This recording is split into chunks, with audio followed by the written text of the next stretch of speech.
Si t'aimes les trucs qui vont hyper vite avec des hypercuts, du clash et du swipe, et bim bam boum, tu trouveras pas ça ici. Ici, on va juste parler de projets, de dessins, de réussite et de plantades. Et les plantades dans la carrière d'un dessinateur, il y en a plein. Ces 9 dernières années, j'ai bossé sur plusieurs projets différents pour la même boîte. Et notre collaboration s'est juste arrêtée. Et je me suis posé la question de ce que j'allais faire maintenant. J'en discutais avec un pote et je lui ai dit j'ai des propositions, mais en même temps j'ai mes propres projets qui sont dans des cartons, qui prennent la poussière et que j'aimerais juste voir exister en fait. Et il m'a dit c'est ta fenêtre d'ouverture, vas-y fonce.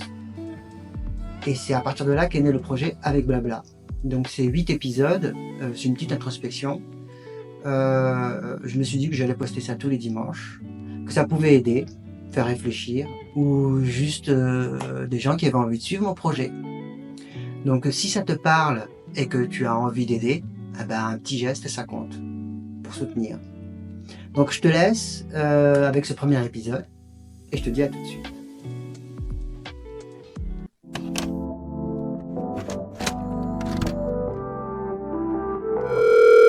Bon, je vais commencer par moi. Si je dois partir de quelque part, autant que ce soit là. Mais t'inquiète, c'est pas une fiche Wikipédia. Juste qui parle là, pourquoi je te parle, et pourquoi peut-être ça vaut le coup d'écouter un peu, non? J'avais 7 ou 8 ans, et je me souviens des fauteuils, de l'écran, et de ce gamin qui parlait à un extraterrestre. Et il y avait cette émotion. Ce n'était pas juste un film. Et pas juste pour moi, hein, c'était pour nous tous qui étaient dans la salle. Et à travers cette expérience, un nom allait me suivre pratiquement toute ma vie, c'était Steven Spielberg. J'ai compris qu'on pouvait créer des émotions, les fabriquer et les offrir.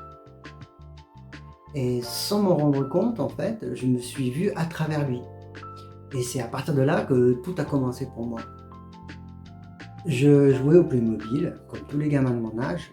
Et pour moi, c'était pas des jouets, clairement. Hein. C'était des acteurs, des sets, je pouvais faire des plateaux. Et je faisais de la mise en scène. J'avais pas de caméra. Mais pour moi, dans ma tête, j'étais un réalisateur. J'étais même pire que ça, j'étais Steven Spielberg. Je me voyais et j'étais lui, en fait, réellement. Et beaucoup plus tard, à 17 ans, j'ai dit à mes parents que je voulais faire une école de cinéma. Ils m'ont regardé un peu, tu vois, genre, qu'est-ce qu'ils nous racontent? Je leur parle de l'école, ils me disent elle est trop chère.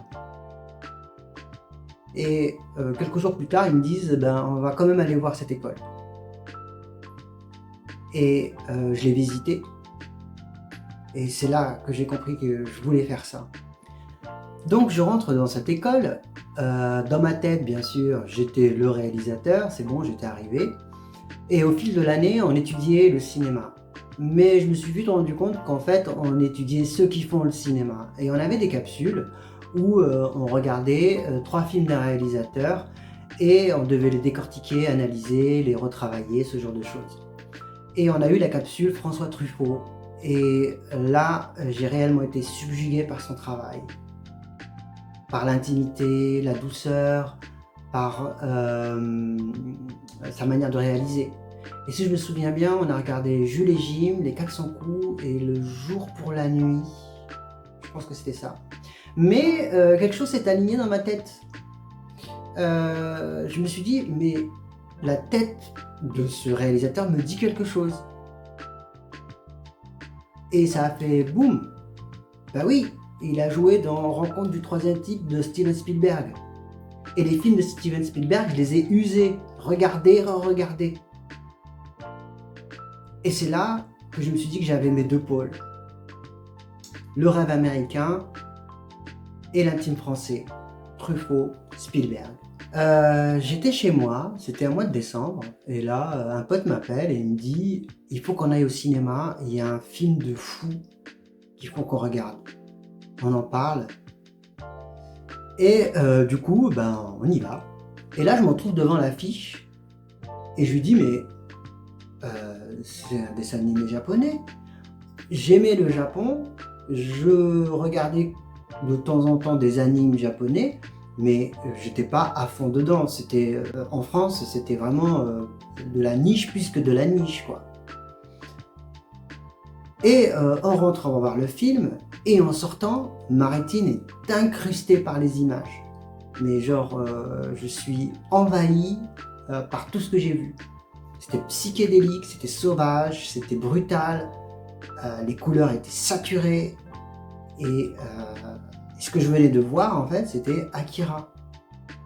Et je dis, mais qui a réalisé ça? Il me dit, c'est Otomo, il faut que tu regardes ses BD, il fait plein de trucs. Et à ce moment-là, une lumière s'est totalement allumée dans mon cerveau. Je me suis dit,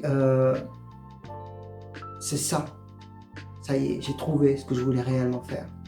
Du Spielberg, du Truffaut, mais à la façon d'Otomo.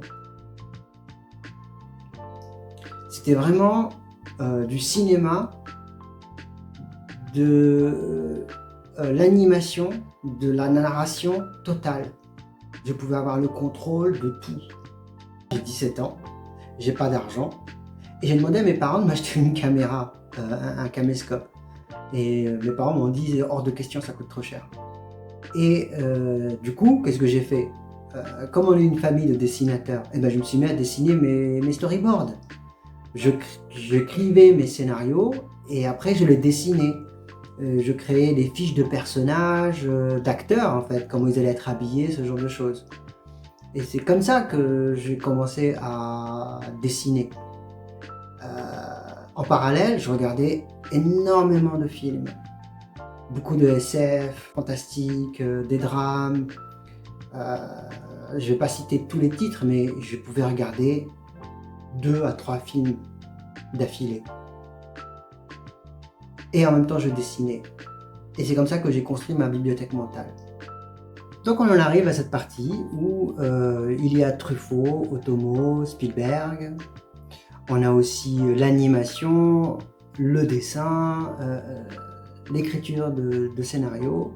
Et je suis plus que persuadé que c'est vers cette direction-là que je vais aller en fait.